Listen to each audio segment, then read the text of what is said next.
This is a generic off-the-shelf 2-stroke single cylinder whippersnapper engine.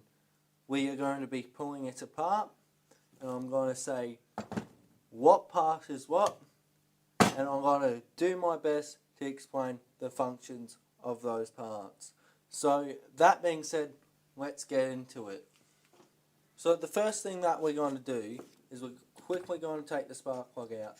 I've already taken this engine apart today, so the spark plug's finger tight, but if you're removing a spark plug from your engine, you might want to use a spark plug remover. So I'm going to take this spark plug, put it somewhere safely and I won't forget it, for later. Now, the next thing I'm going to do is to take this harness off. This harness is to protect the whippersnapper's fuel tank from the ground, and it's also used to hold the pull start on, and it's used to hold this cover on, which goes on this side and protects the flywheel and the clutch.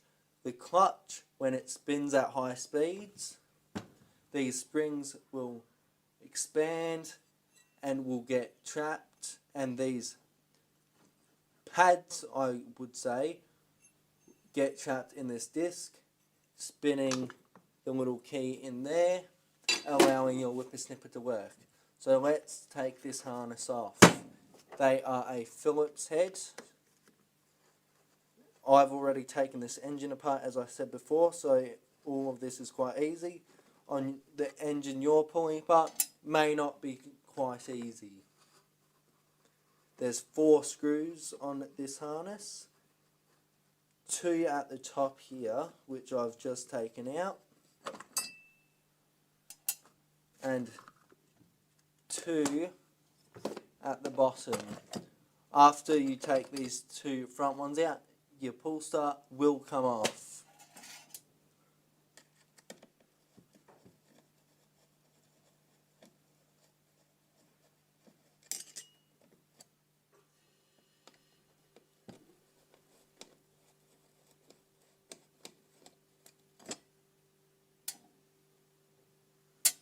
I'm going to put this with our screws, and now it's time for the fuel tank and our carburetor. So what we want to do first is take these 2 screws out holding the fuel tank onto the rest of the engine. When I first pulled this engine apart, they were really hard to get out, so it will take a bit of effort to get them out, but they come out just like that, and I'm going to put these screws with the rest of them. Now we can take our carburetor off. Just chuck that to the side. So the carburetor is held on by these 2 screws here. You just undo them and put them aside.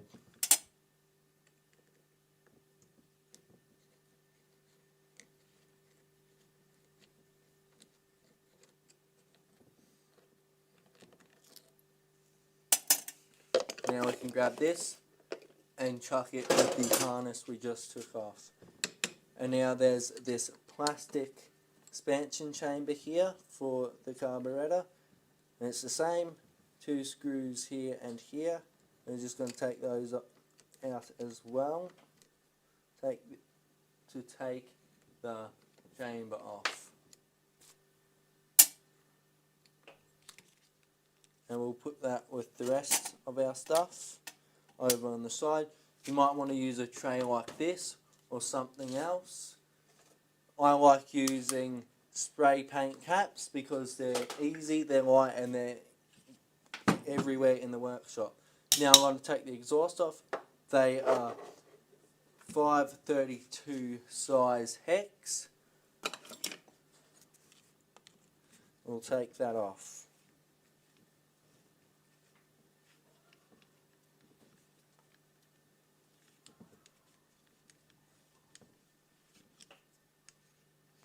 These ones are fairly long bolts, but they do not screw all the way through the exhaust here. They only screw into the body of the engine. Now that this is off, we're going to put this aside. And then it's the clutch and our flywheel. So before I took this off this morning, I had to put a screwdriver in the flywheel's fins here, and then I had to grab a hammer and I had to hit that way. But I've already loosened this morning, so that just unscrews like that. I'm going to put that with the rest of my stuff. And this, I needed to hammer this off, but I've already pulled this off, so that just slides off easily like that. And now, with that, it's time for the pull start catch.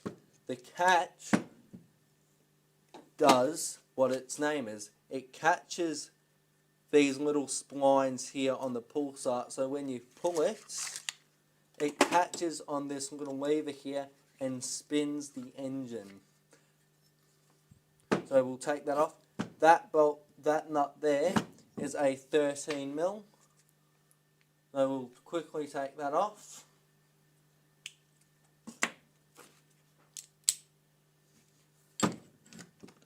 This one is already loose, but it might be different on the engine you're pulling apart.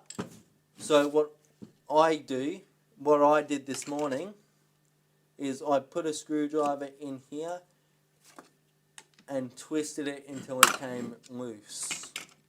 That also unscrews this catch. So yeah, it's going to be a bit hard. So what I'm going to do is I'm going to get the clutch, I'm going to screw it back on.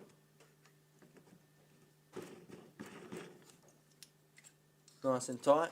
And then I'm going to grab our hammer here, and I'm just going to tap it like that.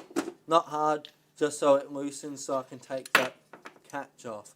I'm going to put that with the rest of our parts. Now I can take the clutch back off and put that with everything else. Now it's for the ignition coil. This produces a high voltage and leads it to the spark plug via this lead. So the spark plug can ignite the air fuel mixture in there and combust, rotating the engine. So I'm going to quickly take this off.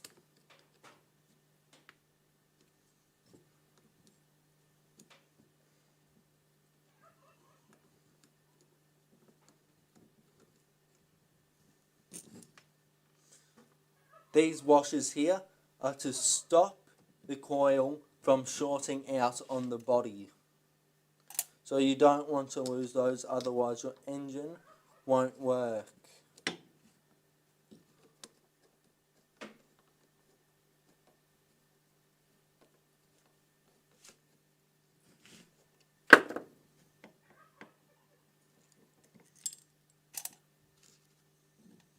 And I'm going to put this with the rest of my stuff. Now it's just a basic engine. It has the crankshaft in there and the piston in there. And I will explain what each part does after I've finished pulling this apart. So same again with the 532 head here. Just want to unscrew those. These should be really tight because it's holding in a lot of pressure when it's combusting, and you don't want this to move, otherwise you'll lose compression and your engine will run poorly or won't run at all.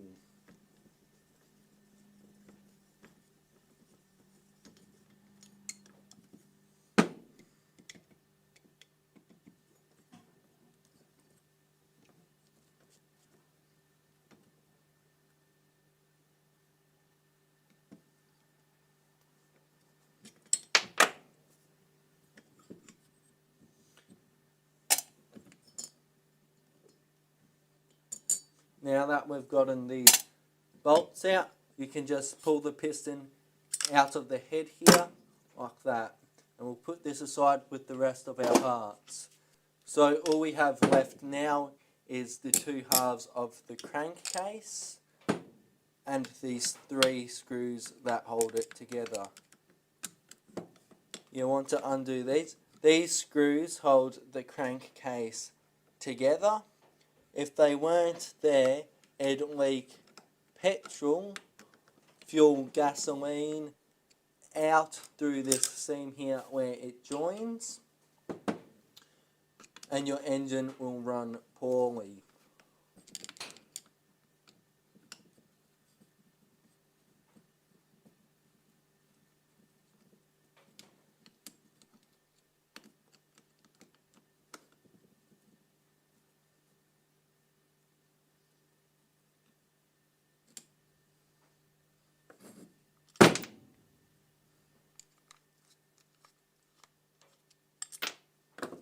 We'll put these screws aside with the rest of them, and that just leaves the crankcase and its two halves.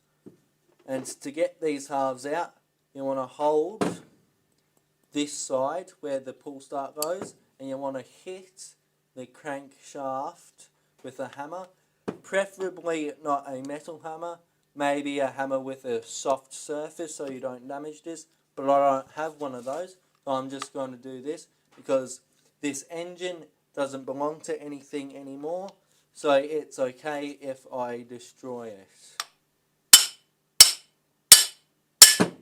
And just like that, it comes apart, and you want to do the same for this second half. And that's your crankshaft there, your balances, your conrod, and your piston. So we'll put these aside, and I'll start explaining stuff. This is the cylinder head, block, you can call it whatever you want. Its main purpose is to sleeve the piston and hold the combustion that happens when an engine is running.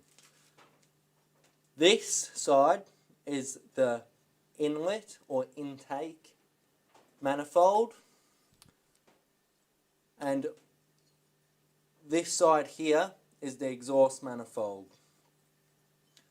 When an air and fuel mixture goes in here, unlike a four-stroke engine, it doesn't go directly into the chamber.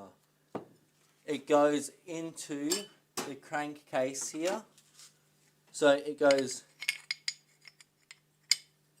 down into the crankcase and gets compressed when your piston here. So it gets compressed when your piston goes down, and then the stuff already in the chamber here gets exhausted, and it creates a low pressure zone, forcing the air-fuel mixture up through the transfer port into the chamber, where it then goes up and compresses it, and while it's compressing, it's sucking more air-fuel mixture into the crankcase, and when it combusts, it compresses it again, and the cycle continues.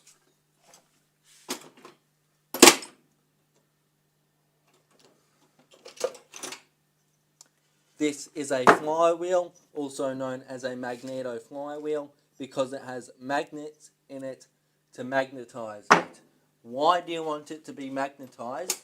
Because this coil here, which is a wrapped copper coil in this epoxy box, wrapped around another bigger coil as your primary and secondary.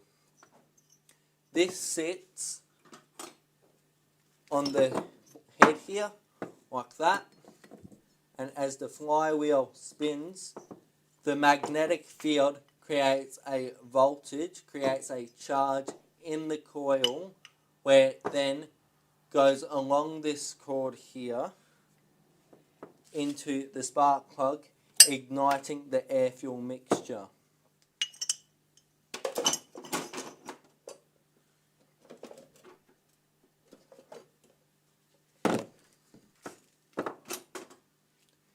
This here is a carburetor or carby. How it works is as the engine, so as the piston moves down, it creates a vacuum, a low pressure zone inside the cylinder there, and it forces air and fuel to get sucked through the carby into jets. The jets then make it into a fine mist and shoot it through the throttle here into the actual chamber where it then can combust. And that's basically how an engine, a two-stroke engine, works. So I've just found this book which might explain it a tiny bit better of how the two-stroke cycles work. So on this first one here, you can see it getting compressed because the piston's going up, creating a low pressure zone here in the crankcase, sucking your air and fuel mixture into the carburetor, into the crankcase. Then we move on to the next one, where it then combusts and pushes the piston down, where it then can exhaust your burnt gases as it's rotating around, and then the air fuel mixture, which was already in here, then can get into the transfer port and get into the chamber where the process starts again. So I hope that clarifies what I tried explaining.